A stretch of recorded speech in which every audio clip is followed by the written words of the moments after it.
Pemirsa, ribuan warga menari Kicau Mania pada penutupan TMMD ke-128 Kodim 0623 Cilegon, Banten.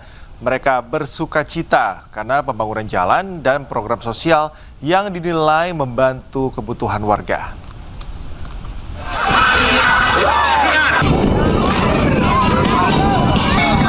Tarian masal ini dilakukan pada penutupan program TNI Manunggal Membangun Desa atau TMMD ke-128 Kodim 0623 Cilegon. Warga mengaku bahagia karena dibangun jalan sepanjang 2,8 km dan pemadatan jalan 1,8 km. Selain pembangunan jalan, TMMD juga memperbaiki rumah tak layak huni serta menyediakan fasilitas MCK dan sumur bor. Komandan Korem 064 Maulana Yusuf, Brigjen TNI Daru Cahyadi mengatakan hasil pembangunan TMMD harus dijaga dan dirawat oleh warga. Hari ini kita tutup dan alhamdulillah berjalan lancar, tidak ada permasalahan yang ada. Dan kami juga berharap ke depan itu yang dihasilkan tolong dijaga supaya punya masa kerja yang berjalan. Sehingga pimpinan daerah dalam hal ini Bapak Wali Kota Cilegon itu punya program lanjutan.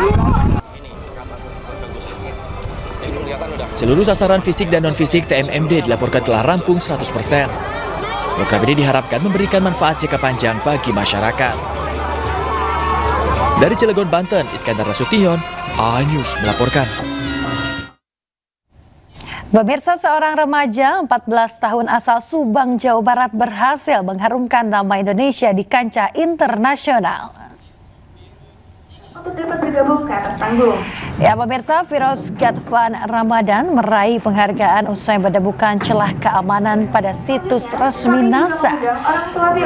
Virus berhasil mengidentifikasi celah pengambil alihan akun lama di situs NASA yang beresiko disalahgunakan untuk aksi phishing maupun informasi palsu. Temuan cyber tersebut kemudian ia laporkan secara resmi melalui Vulnerability Disclosure Program milik Lembaga Antariksa Amerika Serikat. Berkat kepintarannya, perusahaan IT Sec Asia memberikan penghargaan sebagai bentuk apresiasi dan dukungan terhadap lahirnya talenta cyber muda global. Itu biasanya selalu ada Indonesia together will be a safer place. That's the mission of ITSEC. We have a talent here and we hope that this is a role model of many talents to come out from all parts of Indonesia, and we really hope that this is the first step out of many to find the best cybersecurity talents in the country. Sebuah malam keakraban digelar di Jakarta dengan dihadiri seluruh pengusaha muda Indonesia. Menjadi ruang kolaborasi, kehadiran pengusaha muda di Indonesia ini diharapkan dapat menyelesaikan permasalahan di tanah air.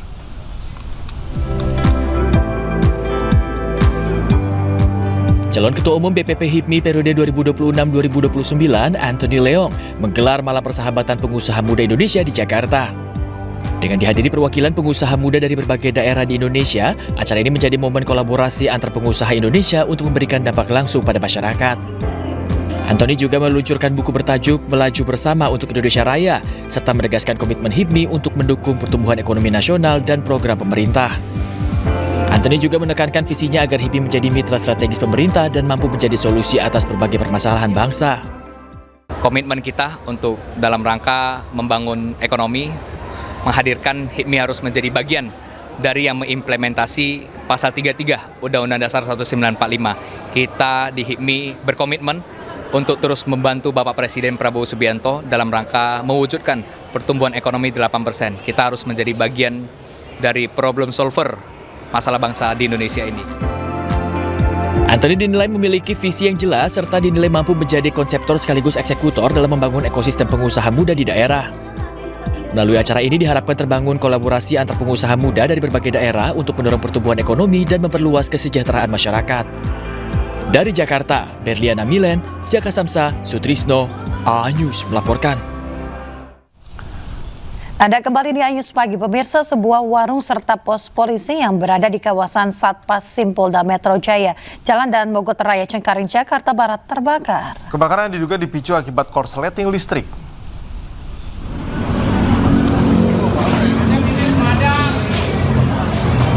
Pemirsa, kobaran api menghanguskan warung serta pos polisi yang berada tepat di depan gerbang Satpasim Cengkareng, Jakarta Barat. Insiden ini sempat membuat panik warga sekitar. Warga di sekitar pun berusaha membantu proses pemadaman sebelum petugas pemadam kebakaran tiba di lokasi. Menurut warga, api pertama kali terlihat dari percikan di bagian atas bangunan warung sebelum membesar dan merembet ke bangunan di sebelahnya. Diduga kebakaran dipicu arus pendek listrik dari dalam warung. Ngapain motain gue? Baru merembet ke pos. Ke pos ya? Dari warung, konslet dari warung itu. Oh, warungnya itu kosong atau gimana Pak? Udah nggak dipakai atau gimana? Saya juga kurang tahu, kayaknya enggak, warungnya kalau siang aktif. Aktif? Soalnya. Cuman kalau malam memang kosong kan. Ini kan juga nggak 24 jam, SIM kan. Itu aja sih. Kalau saya... Pemirsa, ratusan mahasiswa UPN Veteran Yogyakarta mendesak dugaan kasus kekerasan seksual yang melibatkan dosen agar segera diusut tuntas.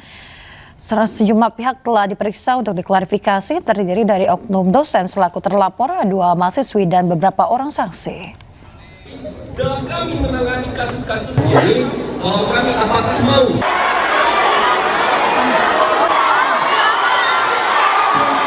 Ratusan mahasiswa UPN Veteran Yogyakarta berunjuk rasa di Rektorat kampus.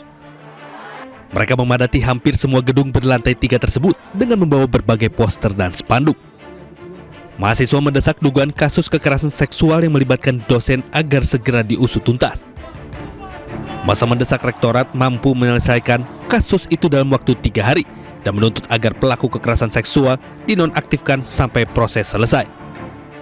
Laporan-laporannya itu di fakultas masing-masing itu berbeda-beda, dan juga data korbannya itu dari korban yang berbeda-beda juga. Namun yang bisa dikonfirmasi tadi hingga 8, terduga 8, yang sudah masuk 1, yang sudah dinonaktifkan sementara 1. Kami menunggu 7 lainnya secara proses, apakah dinonaktifkan dan diproses atau tidak dalam tempo 3 hari tadi. Berdasarkan laporan yang dikumpulkan, peristiwa dugaan kekerasan seksual terjadi sejak 2013 silam dan terjadi di beberapa fakultas dan diduga melibatkan 8 dosen. Modusnya terlihat mirip pada setiap angkatan, mulai dari mengajak makan, nonton bioskop, hingga mengoreksi pekerjaan agar bisa berduaan dengan korban. Sejauh ini sejumlah pihak telah diperiksa untuk diklarifikasi, terdiri dari oknum dosen selaku terlapor, 2 mahasiswi dan beberapa orang saksi. BAP kami hari ini tadi ada 2 mahasiswa yang sudah kami BAP, terlapor juga sudah kami BAP, gitu. Saksi ada 2. Sesuai aturan Permendikbudristek tentang penanganan kekerasan di lingkungan perguruan tinggi, jika terbukti bersalah, maka sanksi ringan hingga sanksi berat menanti untuk oknum dosen itu. Dari Sleman, Yogyakarta, Heru Trijoko, Ainus melaporkan.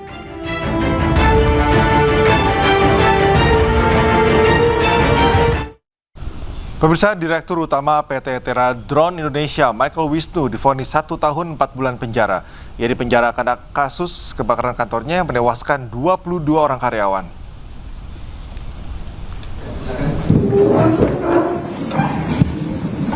Michael dinilai lalai menjaga keselamatan karyawan sehingga mengakibatkan 22 orang karyawan PT Tera Drone Indonesia tewas dalam kebakaran yang terjadi pada 9 Desember 2025 lalu. Sementara itu, perdamaian dengan 20 keluarga korban yang tewas menjadi salah satu poin yang meringankan posisinya dalam perkara ini. Sebelumnya, ia dituntut hukuman 2 tahun penjara. Oleh karena terdampak ditahan,